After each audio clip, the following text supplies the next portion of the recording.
আদালতে মিথ্যা চলে, কথা বলে চলে কি চলে না? অন্যায়কে ন্যায় বানানো যায়, ন্যায়কে আবার অন্যায় বানানো যায়, সত্যকে অসত্য দিয়ে এরকম ভাবে মিথ্যা মামলায় জড়ানো যায়, মিথ্যাটাকে সত্যকে অসত্য এবং অসত্যকে সত্য বানানো যায়। কিন্তু কিয়ামতের আদালতে এরকম কোন সুযোগ থাকবে? কোন ম্যাজিস্ট্রেট, কোন বিচারপতিকে হাত করার মতো কোন জায়গা থাকবে? কারণ কিয়ামতের আদালতে আল্লাহ তাআলা কোন মানুষ সাক্ষী দিবেন না, কারণ এই মানুষ তো বেঈমান। এই মানুষ 5 লক্ষ টাকার লোভে পড়িয়া বিচারপতি সত্যকে অসত্য বানায়, অসত্যকে সত্য বলে, কথা কথা জোরে বলে ঠিক কিনা?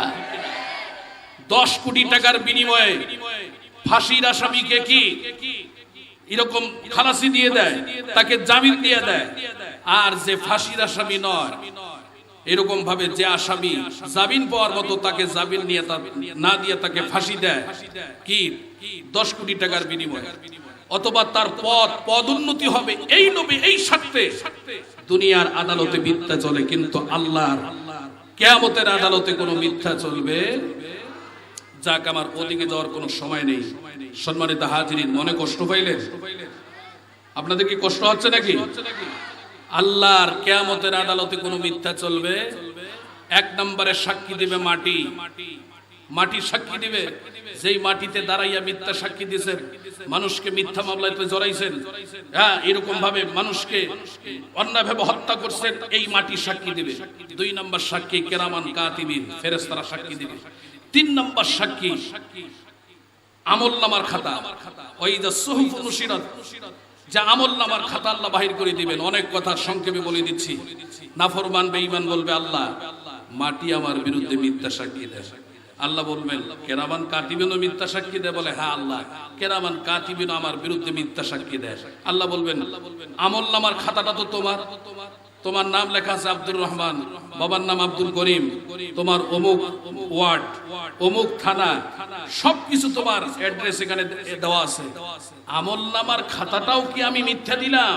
নাফরমান বেঈমান বলবে, আল্লাহ আমলনামার খাতাটাও আমার না। জোরে কর নাউজুবিল্লাহ। আল্লাহ চূড়ান্ত সাক্ষী দাঁড় করাবেন। সূরা ইয়াসিনের মাঝখানে আল্লাহ বলেছেন, আল ইয়াউমা নাখতিমু আলা আফওয়াহিহিম। এই নাফরমান বেঈমান ইসলাম বিদ্বেষী যারা নিজের স্বার্থকে হাসিল করার জন্য সত্যকে অসত্য বানাইছে, মিথ্যা মামলা দিয়ে মানুষকে হয়রানি করছে, আলেম ওলামাদেরকে নির্যাতন করছে, ভালো মানুষগুলিকে নির্যাতন করেছে, সমাজের মধ্যে অশান্তি বিরাজ করেছে, আল্লাহ তাআলা তাদের বিরুদ্ধে এবার চূড়ান্ত সাক্ষী দাঁড় করাবেন। 4 নম্বর সাক্ষী।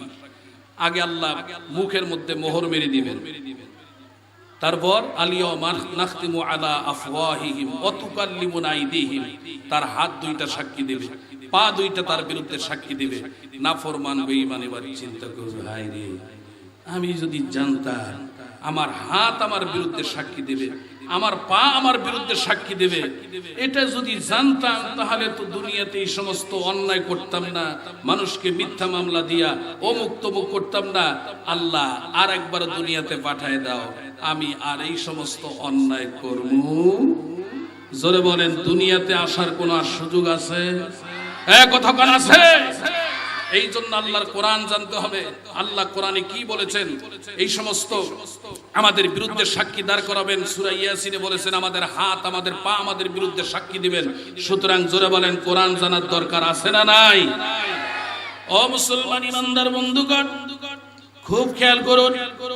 আল্লাহ বলেন, যারা কোরআন জানে আর যারা কোরআন জানে না, তারা কখনো সমান হতে পারে না।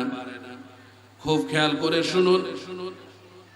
কেন্দ্রীয় জামে মসজিদের সম্মানিত ইমাম ও খতিব মহোদয়, তেনার নামাজ আর একজন এলাকার কোরআন যারা শিখলো না,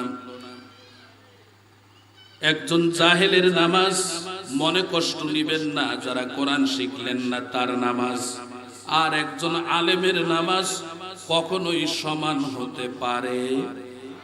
আরো জোরে বলেন, পারে? কেন? তিনি কোরআন শুদ্ধ করে নামাজ পড়েন।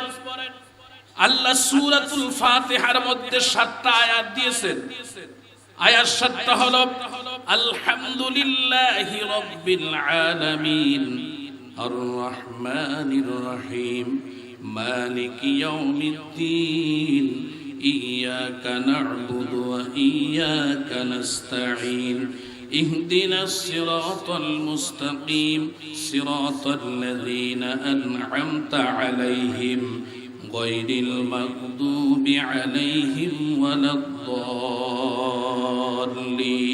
বলেন আমিন।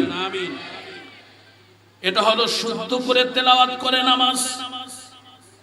আর একজন আল্লাহর বান্দা, যেই আল্লাহর বান্দা সূরা কেরাত শুদ্ধ করে পড়তে পারেন না, আলহামদুলিল্লাহি রাব্বিল আলামিন আর রহমানির রহিম মালিক ইয়াউমিদ্দিন ইয়াকা না'বুদু ওয়া ইয়াকা নাস্তাঈন ইহদিনাস সিরাতাল মুস্তাকিম সিরাতাল লাযিনা আন'আমতা আলাইহিম। কথা বলেন, আরে কথা কন না কে? এরকম হয় কি হয় না? কুল হু সূরা পড়ে, কুল হুয়াল্লাহু আহাদ আল্লাহুস সামাদ লামে দোলা তলা মদোলা, এই কথা কয় না। আর একটু ভালো করে ঠিক না বেঠিক জোরে কোন, জোরে বলেন ঠিক কি না? তাহলে একটু খেয়াল করে শুনেন, যে ব্যক্তি কুল হুয়াল্লাহু আহাদ আল্লাহুস সামাদ লাম ইয়ালিদ ওয়া লাম ইউলাদ শুদ্ধ করে নামাজ পড়তেছে, আর যিনি অশুদ্ধ করে নামাজ পড়তেছেন, গায়রে আলেম, যিনি আলেম না, মাদ্রাসায় পড়লেন না, কওমি মাদ্রাসার দরজায় গেলেন না, আলেম ওলামাদের কাছ থেকে সূরা কেরাত শিক্ষা করলেন না, ও মুসলমান মনে কষ্ট নেবেন না। আপনার কদমে হাত দিয়া বলি, মনে কষ্ট নেওয়া যাবে না। একটু চিন্তা করেন, আমি কোরআন কেন শিখলাম না? আমার নামাজ আর একজন আলেমের নামাজ তো কখনোই সমান হতে পারে না। কথা বলে না। শুদ্ধ করে নামাজ আর অশুদ্ধ করে নামাজ কখনোই সমান হতে পারে না। তাহলে শুদ্ধ করে নামাজ পড়তে চাইলে মাদ্রাসার দরকার আছে না নাই? কথা কয় না। শুদ্ধ করে যদি নামাজ পড়তে চাই, সূরা কেরাত শুদ্ধ করার জন্য আমরা যাব কার কাছে?